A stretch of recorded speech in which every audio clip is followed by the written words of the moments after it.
Let's go UW. While Gibbs' 40 was disappointing, Moats, my man Frank Crum showed out. Shout And out. bald pair with him. Jones and our OTs will be set for the decade. Now, look, I know you weren't. He showed out in bald. Pair Listen, him with Jones and our OTs will be set for a decade. Listen, let's go UW. I know you like Frank. I'm just throwing it out there, bro. He's not the one I love the most. All right, I've seen these tackles, man. All right. I'm trying not to be sold on inexperience, but there you go on it, man. I'm kind of liking some of this inexperience I've been seeing from Amarius Mims. All right, we ain't talking to him just yet, but I'm sorry. All right, I'm sorry. We're gonna talk though. But Frank did well, man. And trust me, Easton, yeah, he didn't have the best 40, but his tape is still hot, and that's the one thing I will say. And the other thing that's helping Easton is this: there isn't this like we said, the dominant first round prospect at linebacker. So that's the other part for Easton, man. I still like Easton. Don't get it twisted, man. No, Frank's straight though, man. Without a doubt, Frank is straight. It's just man, you've seen this class, the way they talking about these tackles, these interior offensive linemen. Like, there are a good amount of prospects, man, that I think we're gonna be fine with whatever approach we want to go. I do think the free agency element is going to be unique in terms of replacing the center portion, because as much as I know we're leaning more, do you draft a center? There is this other part where they're like, bro, you go sign this in free agency, man, and we can go ahead and draft this tackle. And now we got that square because they feel like it's a lot easier to replace a center in free agency than it is to find a tackle. Fair. So it's like, if you're going to take one in the first 2 rounds, you take the tougher position to replace versus taking the center or the guard in the first round. And that's why it's like, unless you're a Tyler Linderbaum or unless you're like some pouncy god tier prospect, I like this Powers Johnson. You don't take him. Yeah. Now, Powers Johnson is the guy that they all say, if you're going to take one in the first, that's the guy to take. After that, they talking Zach Frazier. They're talking Graham Barton, from Duke. And then that's when Cedric Van Pran kind of gets involved in that mix.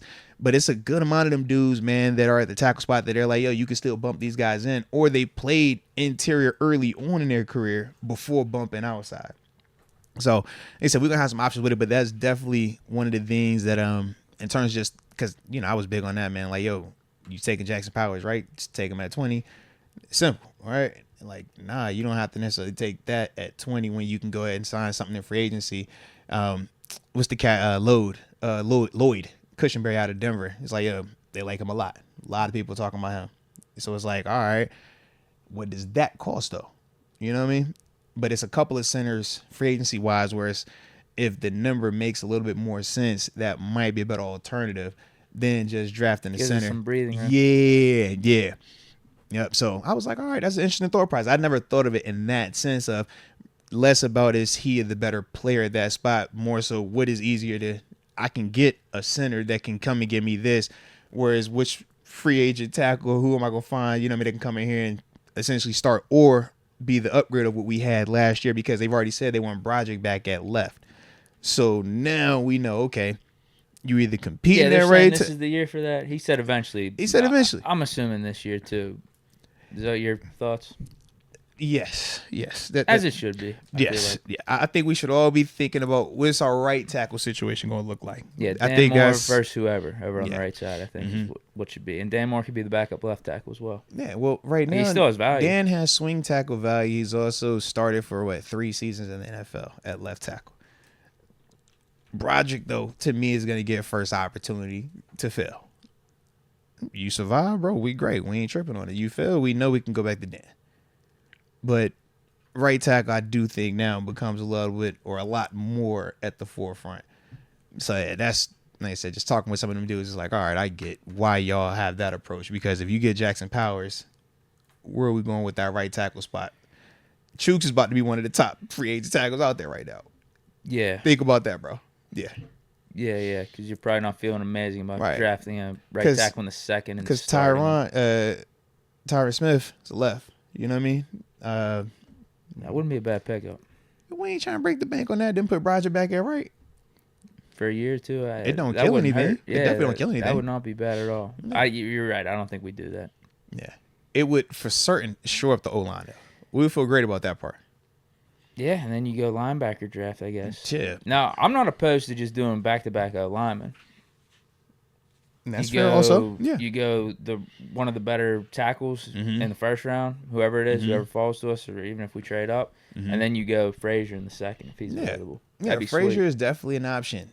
The thing that in terms of just their thought process going into the draft, they want the Kevin Colbert approach. 22 starters before we ever draft.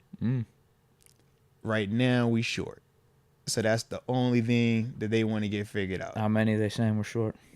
Of course, they wouldn't give me that. You know, we can have our opinions on those numbers, but we're definitely short. Yeah. Cornerback, linebacker, and center. At least right now. Who's your right? Well, they like Spencer Anderson a lot, though. I will throw it out there. They like Spencer. Oh man, I know. No, we can't say he's a starter going into the draft.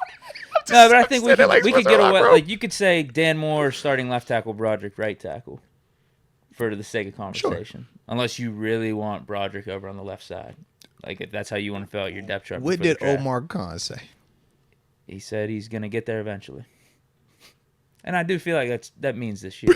It should mean this year. That's my whole thing. I'm like, bro, if he was worried about it being next year or 2 years from now, he would have never said it right now. I'm like, bro, if you go on left, clearly we were going to look at the right. And even if Broderick's going to be at right, people still don't feel comfortable with Dan Moore at left. No. But you know he could start games. That's right. That's really what I'm getting at. Because my thing is this, like, I still feel like you're down to right. Because you could bump James Daniels, play him at center, and then you put Herbig at guard, and now you have 4 of the 5. When have you seen Dan Moore play right tackle? Yeah, either we're down another lineman. Yeah, we're down another lineman. Whether you want to say down a center, tackle, you can make a case. You're gonna need a corner, and then like I said, linebacker. That's right now. Yeah, that's before potentially we cut Casey or Neal, or it's another one back there. Pat P. Yeah, because you saw you could save a lot of money with that one. Yeah, I'm not saying we got a starting quarterback with him on the roster right now. Yeah, I'm not saying that. Mm-hmm. He's like safety guy right now, utility guy. Yeah, we need a starting guy across JPJ. Yeah, that's where we're at. Yeah. On offense, I guess Robinson's still around. Are we considering a slot receiver like a starter? You said Robinson is still around. No, I don't think he should be around, but technically he is. No, I'm saying breaking news. No, I ain't say that either, bro. I'm just saying, bro, like we just got to be aware of the situation. That's all I'm saying. All right, we're gonna clear some cap space. Yeah, I don't know if we could just bank on that one specifically. No, so are we considering slot receiver starting position?